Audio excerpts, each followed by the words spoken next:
Hello అందరికీ welcome back to my channel. ఈరోజు వీడియోలో పాలకూర ఉల్లికారం ఎలా చేసుకోవాలో ఈజీగా అనేది చూపిస్తాను, చూసేయండి. ఫస్ట్ వచ్చేసి మనమేమో నార్మల్గా పచ్చి ఉల్లిపాయలనే వేసుకోవాలన్నమాట. పచ్చి ఉల్లిపాయలు మీకు ఎంత క్వాంటిటీ కావాలో అంతైతే వేసుకోవచ్చు. నేనైతే ఇక్కడ ఒక 4 వరకు అయితే వేసుకున్నాను. మీకు ఎంత కావాలో కర్రీ దాన్ని బట్టి అయితే వేసుకోవచ్చు అనమాట. సో ఇక్కడ నేను వచ్చేసి ఒక 4 ఉల్లిపాయలను అయితే కట్ చేసి అయితే వేసుకున్నాను. దీంట్లోకి కొన్ని వెల్లుల్లిని అయితే వేసుకున్నాను.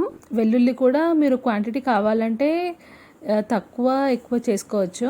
దీంట్లోకి ఇంకా కారము ఉప్పునైతే వేసుకున్నాను. ఇక్కడే మీరు కావాలంటే ఫుల్ ఎక్కువ కారం ఎంత సరిపోతుందో అంతైనా వేసుకోవచ్చు, లేకపోతే తర్వాత కూడా వేసుకోవచ్చు.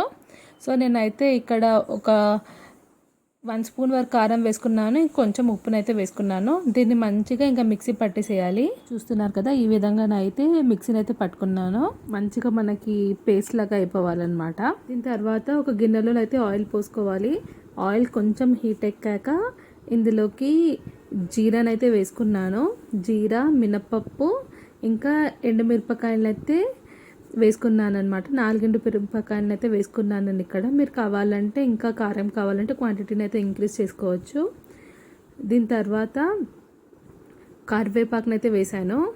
వీటిలన్నిటిని మంచిగా ఫ్రై చేసుకోవాలి. ఇవన్నీ మంచిగా ఫ్రై అయ్యాక దీంట్లోకి మనం చేసుకున్న పేస్ట్ని అయితే వేసుకోవాలి. చూస్తున్నారు కదా, పేస్ట్ని అయితే మంచిగా ఇలాగ అయితే ఫ్రై చేసుకోవాలి. మనం దీన్ని ఎంత మంచిగా ఫ్రై చేసుకుంటే టేస్ట్ అయితే అంత బాగుంటుంది. దీన్ని ఇంకా కింద మాడకుండా మంచిగా ఫ్రై చేసుకోవాలన్నమాట. అసలు మనము ఈ కర్రీ ఒక్కసారి తింటేనే ఇంకా నోరు ఊరిపోతుంది మనకి. ఇంక ప్రతిసారి ఇదే చేసుకొని తింటామంటారు. సో మంచిగా ఇలాగ ఫ్రై అయ్యాక నేనైతే ఇందులోకి కొంచెం పసుపు, ధనియాల పొడిని అయితే వేసాను. మీకు కావాలంటే ఇందులోకి కారం ఉప్పుని ఇక్కడే యాడ్ చేసుకోవచ్చు. సో మంచిగా వీటిలన్నిటిని ఫ్రై చేసుకోవాలి. ఇది ఎంత మంచిగా ఫ్రై అయితే టేస్ట్ అయితే అంత బాగుంటుంది.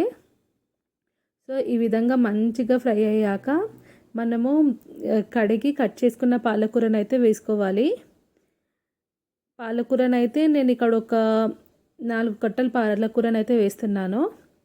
చిన్న కట్టలే ఉన్నాయి ఇవి. మీకు ఎంత క్వాంటిటీ కావాలో దాన్ని బట్టి అయితే వేసుకోవచ్చు.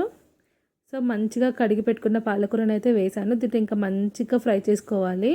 నేనైతే దీనిపైన అప్పుడప్పుడు మూత కప్పుతూ దాన్ని మగ్గించుకొని ఇంకా దాన్ని ఫ్రై చేసుకుంటున్నాను.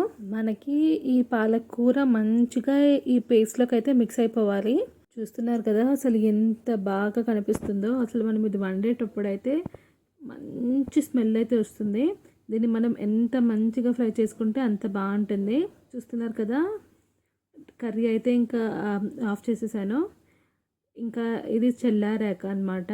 చూస్తున్నారు కదా ఎంత బాగుందో కర్రీ అయితే. దీన్నైతే వేడి వేడి అన్నంలో అయితే వేసుకొని తినండి. టేస్ట్ అయితే చాలా చాలా బాగుంటుంది. నేనైతే ఇక్కడ చూపిస్తున్నాను చూడండి. అసలు మనము తిన్నప్పుడైతే ఇంకొకసారి తినాలని అయితే అనిపిస్తుంది. మా ఇంట్లో వాళ్ళకైతే ఎప్పుడు నచ్చే రెసిపీ ఇది. మీరు కూడా ట్రై చేయండి, తప్పకుండా నచ్చుతుంది. మీరు ఈ రెసిపీని ట్రై చేసి కామెంట్స్లో పెట్టండి మీకు ఎలా వచ్చిందనేసి. ఒకవేళ కనుక ఈ వీడియో నచ్చితే తప్పకుండా లైక్ చేయండి, షేర్ చేయండి అండ్ సబ్స్క్రైబ్ చేయడం మాత్రం మర్చిపోకండి. బెల్ నోటిఫికేషన్ని ఆన్ చేసుకుంటేనే నేను పెట్టే ప్రతి ఒక్క వీడియో మీ వరకు అయితే వస్తుంది. Thank you for watching.